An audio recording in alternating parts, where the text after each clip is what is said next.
Hello everyone. Guys, see I am not exactly a tax expert, लेकिन मैं ये आपको एक जनहित में जारी बोलते हैं ना, हमारा फ़र्ज़ है बताना। जो लोग एफ में ट्रेड करते हैं, अगर आप ये चैनल देख रहे हो, इट्स प्रूडेंट दैट आप टाइम पे अपना टैक्स फाइल कीजिए। और उसका रीज़न बहुत सिंपल है, because most of your it's not necessary that आपका एफ का प्रॉफिट या लॉस जो भी है, कोई ज़रूरी नहीं है कि वो AIS आपकी एनुअल इनकम स्टेटमेंट का पार्ट होगा। It is outside the AIS।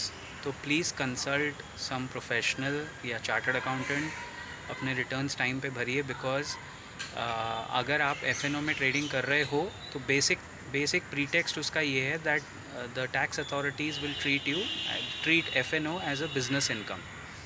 और वो स्पेक्यूलेटिव नहीं है, वो प्रॉपर बिज़नेस इनकम की तरह ट्रीट होता है। तो ज़्यादातर जो लोग एफ में ट्रेड करते हैं उनको ITR 3 लागू होता है, बट फिर भी आप अपने केस के हिसाब से एडवाइस लेके काम कीजिए। You guys still have about a week to go. एक हफ़्ता बचा हुआ है, 6 दिन बचे हुए हैं। इसको अवॉइड नहीं करना है। और अगर AIS आप देखोगे, आपका एनुअल इनकम स्टेटमेंट देखोगे, उसमें तो आप देखोगे प्रॉफिट कवर नहीं हुआ है, तो वो गलत है। वो FNO आपको अलग से एंट्री करके रेलेवेंट सेक्शन में प्रॉफिट बिजनेस इनकम का दिखाना पड़ेगा। If you are a salaried professional तो आपको वो इनकम, सैलरीड वाले टाइम पास के लिए आपने FNO किया, तो सरकार के लिए, टैक्स अथॉरिटीज़ के लिए वो टाइम पास नहीं है। आपने बिज़नेस इनकम कमाया है, चाहे लॉस भी किया है तो आपको दिखाना पड़ेगा कि लॉस किया है। अच्छा, FNO में जो टर्नओवर होता है ना, FNO टर्नओवर इज़ जितना प्रॉफिट आपने बनाया प्लस जितना लॉस बनाया, दोनों का सम टोटल।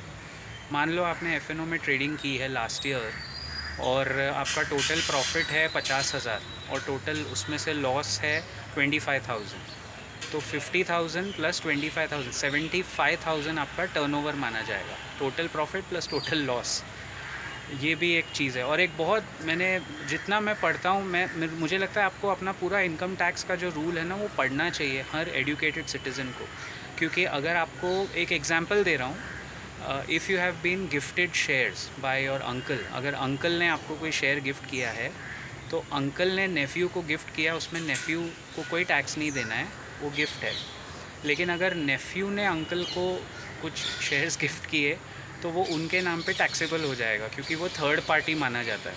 तो बहुत, मतलब ये एक तरह से आप सुनने में देखो तो जो चाचा है वो उसका भतीजा है, लेकिन भतीजे का चाचा नहीं है। बहुत अजीब अजीब सा बात है ये। मतलब it's beyond, I don't want to name any, मेरे को कोई एडजेक्टिव यूज़ नहीं करना है। It is what it is. तो आप बेटर है कि स्टडी करो और इसी वजह से प्रोफेशनल का हेल्प लीजिए और अपना टाइम पे फाइल कीजिए।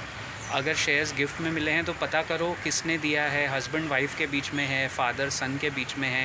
हर रिलेशन पे अलग अलग टैक्स रूल्स अप्लाई होते हैं। हाँ, तो प्लीज़ बी केयरफुल। और मतलब जैसे रामदेव अग्रवाल सर बोलते हैं ना, ये काम है ना, ये ख़त्म करो। These things should be out of your door step. Time पे ख़त्म करके इत्मीनान से सोना है आपको ये सब चक्करों में कभी फंसना नहीं चाहिए कि मैंने नहीं भरा, लेट फ़ी क्यों भरना है। I'll see you around in the next video very soon. Till then, keep profiting, guys.